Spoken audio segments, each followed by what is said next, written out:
కొంచెం ముందుకు తీసుకోది.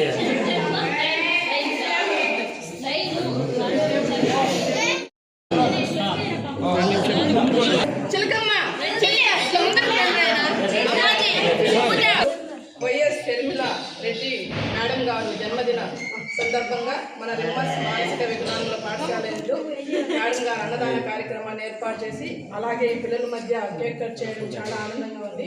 మేడం గారికి ఒకసారి మనం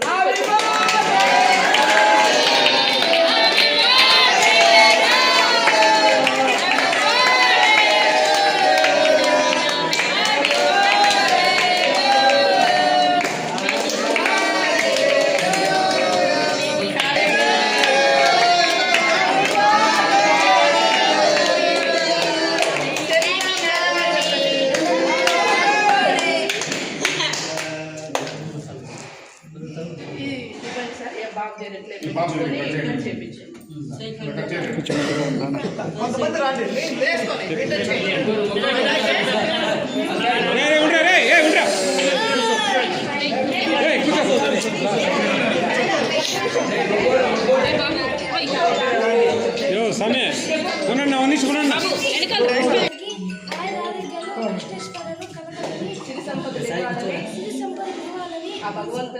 భగవంతుని మనస్ఫూర్తిగా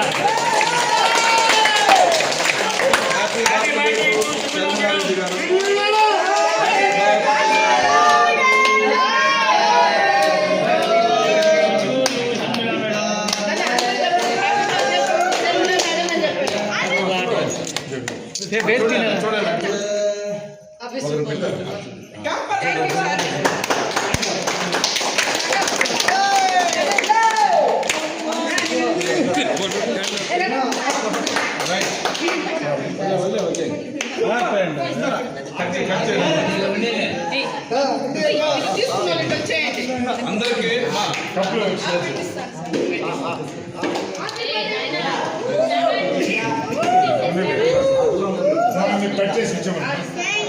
ఏ బాబు జరుకున్నారే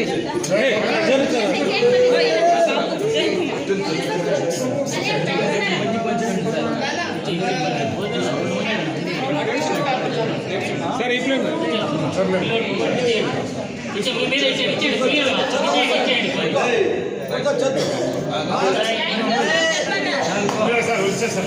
పూర్వ వచ్చేస్తారు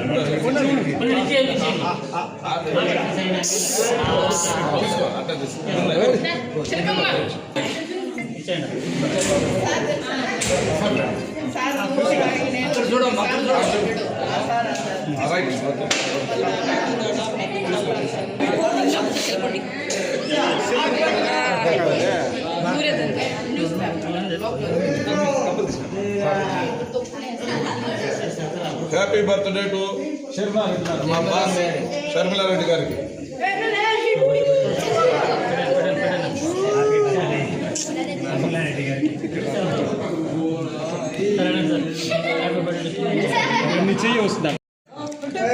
రైట్. హ్యాపీ బర్త్డే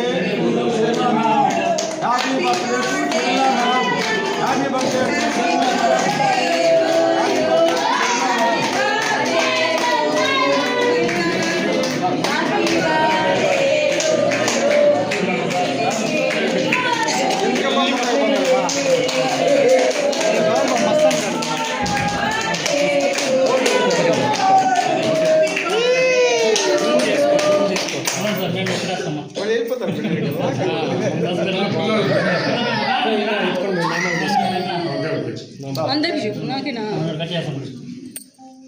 నువ్వే మాట్లాడడం వస్తాను అయితే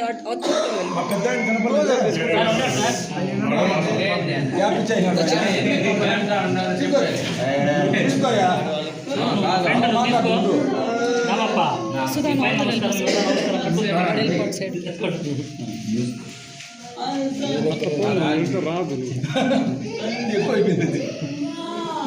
ఓకే పిల్లలకి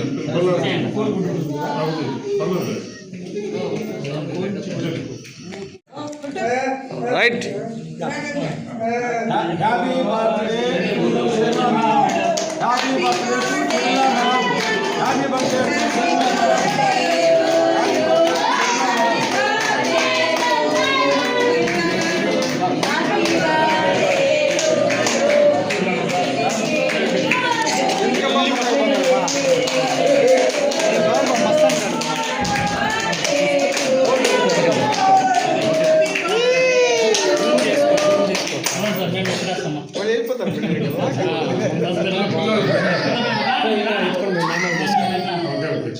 అందరికి చెప్పు నాకేనా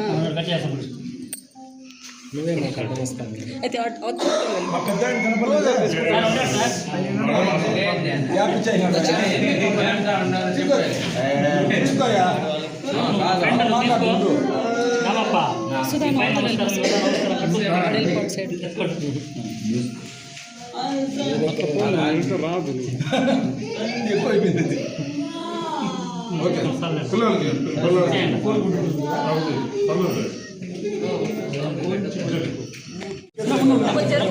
చెరుకోండి. ఈరోజు మన పలంనేరు నియోజకవర్గంలో మన శివశంకర్ సార్ ప్రసాద్ సార్ గారి ఆధ్వర్యంలో మన ఏపీ కాంగ్రెస్ పార్టీ అధ్యక్షురాలైనటువంటి గౌరవనీయులు వైఎస్ షర్మిలమ్మ గారి జన్మదినాన్ని మా అక్షర ఫౌండేషన్లో జరుపుకోవడము మాకెంతో సంతోషంగా ఉంది. మమ్మల్ని గుర్తించి సార్ గారు ఇక్కడ వచ్చి ఈ ఫంక్షన్ చేయడం మాకెంతో హ్యాపీగా ఉంది. Thank you so much sir. Thank you. అలాగే మీ మీడియా మిత్రులందరికీ నా ఒక విన్నపం ఏమనగా, ఈ అక్షర ఫౌండేషన్ని స్టార్ట్ చేసి 2 years పైన అవుతుంది. మీ అందరి సపోర్టు, మీ అందరూ మంచిగా మాకంత సపోర్ట్ చేస్తే ఇంకా కొంతమంది కూడా నేను ఈ అక్షర ఫౌండేషన్ తరఫున హెల్ప్ చేసేదానికి అవకాశం ఉంటుందని మీడియా మిత్రులందరికీ నా ధన్యవాదాలు తెలియజేస్తాను. ఓకేనా? విస్తుపోయిన కార్యకర్తలు విస్తుపోయిన కార్యకర్తలు దాదాపు వైఎస్ రాజశేఖర రెడ్డి గారి మరణం, కాంగ్రెస్ పార్టీ పతనం రెండు ఒకేసారి స్టార్ట్ అయినాయి భారతదేశంలో. నేను చెప్పేటివి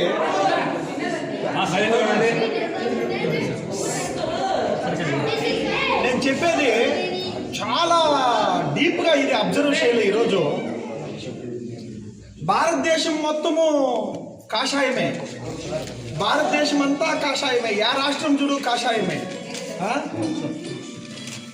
ఇది వెరీ ఇంపార్టెంట్ పాయింట్స్ మాట్లాడాలనుకున్నాను ఈరోజు. 2 పాయింట్స్. ఈరోజు దేశమంతా కాషాయమే ఉంది. ఆంధ్రప్రదేశ్లో అయితే కాంగ్రెస్ కార్యకర్తలంతా విస్తుపోయినారు, సుస్తైపోయినారు. కానీ దీనికి యుద్ధానికి ఆరంభమే లేదా? అసలు యుద్ధం చేయాలంటే ఎవరు ఆరంభించాల? శ్రీకృష్ణ పరమాత్ముడు ఎవరు? అర్జునుడు ఎవరు? ధర్మరాజు ఎవరు? భీముడు ఎవరు? అసలు ఈ భారతదేశంలో బీజేపీ అనే ఒక దీనిపైన యుద్ధం చేయాలంటే ఇక్కడ శ్రీకృష్ణుడు ఎవరు? మనకి శ్రీకృష్ణుడైనా శ్రీరాముడైనా ఎవరైనా మనకి రాహుల్ గాంధీ గారే. అచ్చం నరేంద్ర మోడీ గారి కిరీటం పెట్టిన ఆ గెటప్ సెట్ కాదు. అదే కిరీటము రాహుల్ గాంధీ గారికి పెడితే సాక్షాత్ శ్రీకృష్ణ పరమాత్ముడు లాగా ఉంటారు. శ్రీకృష్ణ పరమాత్ముడు యుద్ధం చేయాల. ఎవరితో యుద్ధం చేయాల? కౌరవులతో యుద్ధం చేయాల. దేశం మొత్తము కాషాయమే. యుద్ధం చేయాలంటే తప్పకుండా అర్జునుడు కావాల. ఈరోజు మన భారతదేశంలో అర్జునుడు ఎక్కడ ఉన్నారు? మొన్నే ఫుట్బాల్ మ్యాచ్లో శ్రీకృష్ణ అర్జునుడు చూసినాను. మనకి అర్జునుడు ఈ భారతదేశంలో కాంగ్రెస్ పార్టీకి రేవంత్ రెడ్డి గారే. రేవంత్ రెడ్డి గారు అర్జునుడు, రాహుల్ గాంధీ గారు శ్రీకృష్ణుడు అయితే ఇంకా ధర్మరాజు ఎవరు? మన భారతదేశంలో కాంగ్రెస్ పార్టీకి ధర్మరాజు ఎవరు ఉంటే తప్పకుండా సిద్ధరామయ్యనే మన ధర్మరాజు గారు. సరే, కాంగ్రెస్ పార్టీ గెలవాలంటే దేశం మొత్తం కాషాయం ఉంది. ఎక్కడ చూడు బీజేపీనే, ఎక్కడ చూడు కుటుంబ ప్రభుత్వమే, ఎక్కడ చూడు ఇదే. భీముడు ఉన్నాడు, అర్జునుడు ఉన్నాడు, నెక్స్ట్ శ్రీకృష్ణుడు ఉన్నాడు. ఇంకా మెయిన్ ఇంపార్టెంట్ రోల్ ఏదంటే మనకి భీముడు ఎవరు అంటే మన దీంట్లో ఎవరున్నారు? భీముడు మన మొత్తం యావత్ భారతదేశంలో ఈరోజు యుద్ధం స్టార్ట్ చేయాలంటే భీముడు ఎవరు ఉన్నారంటే మన డికే శివకుమార్ గారే భీముడు. ఇంకా నటులు సహదేవులు ఎవరన్నది మనం మాట్లాడుకుందాం. కానీ కాంగ్రెస్ పార్టీ ఏదైనా కానీ కాంగ్రెస్ పార్టీ కాదు, ఎక్కడ పోగొట్టుకున్నామో అక్కడే ఎదుర్కోవాలి కాంగ్రెస్ పార్టీని. ఈరోజు కార్యకర్తల సమక్షంలో ఈ అంగవైకల్యం అని చెప్పేది నేను ఒప్పుకోను, కానీ అన్ని గుణగణాలు ఉండేది వీళ్ళకి కాదు అంగవైకల్యం ఉండేది. మనలాంటి నార్మల్ మనుషులందరికీ అంగవైకల్యం ఉండదు. కాళ్ళు చేతులు ఇచ్చినాడు కానీ హృదయం అంతా అంగవైకల్యమే మనకి. కాబట్టి అంగవైకల్యం లేని మంచి హృదయం ఉండేవాళ్ళు ఇక్కడుండే ఒక మనస్తత్వం ఉన్న ఒక గొప్ప మనస్తత్వం ఉన్న మనుషులు. కాబట్టి ఇక్కడ ఈరోజు నేను బర్త్డే చేసుకోవడం చాలా ఇష్టపడతా ఉన్నాను. దైవమే మానుష రూపేణ అంటారు. ఈరోజు నా పేరు కూడా శివశంకరే. సాక్షాత్ BVM బ్రహ్మ విష్ణు మహేశ్వర, సాక్షాత్ శివ పరమాణుడు రూపం. దైవం మానుష రూపేణ అంటే నేనే పరమాత్ముని, నేనే శివశంకరుని చెప్తా ఉన్నాను. ఈరోజు యుద్ధం కలవాలంటే శ్రీకృష్ణుడు ఉన్నాడు, అర్జునుడు ఉన్నాడు, ఇప్పుడు మనకి భీముడు ఉన్నాడు, ధర్మరాజు ఉన్నాడు. కానీ మెయిన్గా మనం కొట్టాల్సింది భారతదేశంలో ఎవరినంటే భీష్ముడిని. అరే విద్య నేర్పించిండొచ్చు అర్జునుడికి, కానీ భీష్ముడిని యుద్ధంలో దిగిన తర్వాత కొట్టకపోతే అవుతుందా? భీష్ముడు ఎవరో తెలిసినా విద్య నేర్పించవచ్చు అర్జునుడికి. ఆ భీష్ముడిని కొట్టాలి. ఈ రోజు వచ్చేసిందనా మన రేవంత్ రెడ్డి గారు, చంద్రబాబు నాయుడు గారిని ఈ భీష్మ పితామహుడి దగ్గర విద్య నేర్చుకోవచ్చు అర్జునుడు. ఇది యుద్ధం. ఆ రోజే చెప్పినాను, ఇది సిద్ధం కాదు, సంసిద్ధం కాదు, ఇది యుద్ధం. ఈ యుద్ధంలో తప్పకుండా ఆడాల్సింది మన కార్యకర్తలు కాదు. ఆల్రెడీ పోగొట్టుకున్నది ఆంధ్రప్రదేశ్లోనే రెండు విషయాల్లో. ఒకటి మన పెద్ద ఆయన చనిపోవడం, రాజన్న చనిపోవడము. రెండో తప్పు వైఎస్ జగన్మోహన్ రెడ్డి గారికి సీఎం పదవి ఇవ్వకపోవడము. ఇవి రెండు కాంగ్రెస్ పార్టీ స్థాపితమైపోయి భారతదేశంలోనే కను రూపమే లేకుండా అయిపోయింది. ఈ రోజు సిరిమలమ్మ చిక్కిన ఏకైక వజ్రాయుధం, ఏకైక శక్తి, ఏకైక ఆదిపరాశక్తి. సాక్షాత్తు మనము మహిళలో ఒక ఆదిపరాశక్తిని చూసుకుంటామంటారు. ఈరోజు రేవంత్ రెడ్డి గారు ఒక ఆదిపరాశక్తిని, అమ్మని సిరిమలమ్మలో చూస్తూ ఉన్నారు. ఈరోజు సిద్ధరామయ్య గారు ఒక ఆదిపరాశక్తి అమ్మని, సిరిమలమ్మని, ఆ అమ్మ రూపంలో ఆదిపరాశక్తిని చూస్తూ ఉంటారు సిరిమలమ్మలో. ఈరోజు రాహుల్ గాంధీ గారే గుర్తించి, అరే వైఎస్ రాజశేఖర రెడ్డి గారు చనిపోలేదు, ఆయన బతికుంటాడు, మనకు అమ్మ సిక్కిండే ఒక అదృష్టం అని చెప్పి రాహుల్ గాంధీ గారే సాక్షాత్ ఆదిపరాశక్తి మా అమ్మ, మా కాంగ్రెస్ పార్టీకి సిక్కిన ఒక వరము మా సిరిమలమ్మ అని చెప్పని సాక్షాత్ శ్రీకృష్ణుడు పరమాత్ముడు లాంటి మన రాహుల్ గాంధీ గారే వచ్చేసిందన ఆశగా ఎదురు చూస్తూ ఉన్నారు. ఈరోజు కాంగ్రెస్ పార్టీని సిరిమలమ్మ గారు కాపాడాల్సిందే. సిరిమలమ్మని కాంగ్రెస్ పార్టీ కాపాడుకుంటే ఈ భారతదేశంలో వైఎస్ రాజశేఖర రెడ్డి గారిని చంపే ఏకైక శక్తి ఏదైనా ఉంటే కాంగ్రెస్ పార్టీ మాత్రమే. ఎందుకంటే ప్రాణమే వచ్చేసి కాంగ్రెస్ పార్టీలో పెట్టిన వ్యక్తి ఆయన. చంపితే కాంగ్రెస్ పార్టీ చంపాల వైఎస్ రాజశేఖర రెడ్డిని. ఇంకా ఎవరు ఈ దేశంలో ఏ ఆపోజిట్ పార్టీలో చంపేదానికి లేదు. ఆయన బతికే ఉన్నాడు సిరిమలమ్మ రూపంలో. ఆ అమ్మని బతికించుకుంటే, ఆ అమ్మని కాపాడుకుంటే, ఆ అమ్మని ఆశీర్వదించి అందరూ ముందుకు తీసుకొని వెళ్తే ఎక్కడ పోగొట్టుకున్నామో అక్కడే కాంగ్రెస్ పార్టీని పట్టుకోవాలా. ఇదే ఆంధ్ర రాష్ట్రంలో వైఎస్ రాజశేఖర రెడ్డి గారు ఉండి నింటే నరేంద్ర మోడీ గారు ఈరోజు ప్రధానమంత్రి అయ్యే వాళ్ళ? చెప్పండి సార్. 100% ప్రధానమంత్రి అయ్యేవాడు కాదు. వైఎస్ రాజశేఖర రెడ్డి గారు బతుకుంటే ప్రధానమంత్రి కాడు. ఇది బల్ల గుద్దినట్లు చెప్తాను. కాబట్టి తప్పకుండా భీష్మ పితామహుడు కూడా పాండవుల వైపు ఉన్నటువంటి కౌరవుల వైపు వెళ్ళిపోయినాడు. 101 మంది ఉన్నారు కదా అని చెప్పని ఈ భీష్మ పితామహుడిని బద్దలు కొట్టండి. ఈ కాంగ్రెస్ పార్టీ తప్పకుండా బయట రాదు. ఫుట్బాల్ మ్యాచ్ ఆడాల్సింది రేవంత్ రెడ్డి గారు ఆంధ్రప్రదేశ్లో. సిరిమలమ్మని కాపాడుకోవాలా, సిద్ధరామయ్య ఆంధ్రప్రదేశ్కి రావాలా. ఈ ఆంధ్రప్రదేశ్లో కాంగ్రెస్ బతికితేనే యావత్ భారతదేశం మొత్తం కాంగ్రెస్ బతుకుతుంది. ఇదే యుద్ధ నీతి. సాక్షాత్తు దైవం మానుష రూపేణ ఈరోజు ఈ బ్రహ్మ విష్ణు మహేశ్వర బివిఎం శివశంకర్ చెప్తా ఉన్నాడు, మనం కాపాడుకోవాల్సింది వైఎస్ రాజశేఖర రెడ్డి పుత్రి ఆ అమ్మని కాపాడుకోవాలా. ఒక అన్నని సీఎం చేసిన మహాతల్లి ఆ అమ్మ 3,000 కిలోమీటర్లు 4,000 కిలోమీటర్లు నడిచి ఒక అన్నని పాదయాత్ర చేసి అన్నని సీఎం చేసుకునే ఘనత ఆ అమ్మ. అదే అన్నని అంత పాతాళంలో తొక్కి 11 సీట్లకి పరిమితం చేసింది ఆ షర్మిలమ్మే. ఏదో ఆశావాహులు ఉంటారు కొంతమంది, పవన్ కళ్యాణ్ లాంటి వాళ్ళు, అవకాశవాదులు ఉంటారు, చంద్రబాబు నాయుడు గారు లాంటి వాళ్ళు.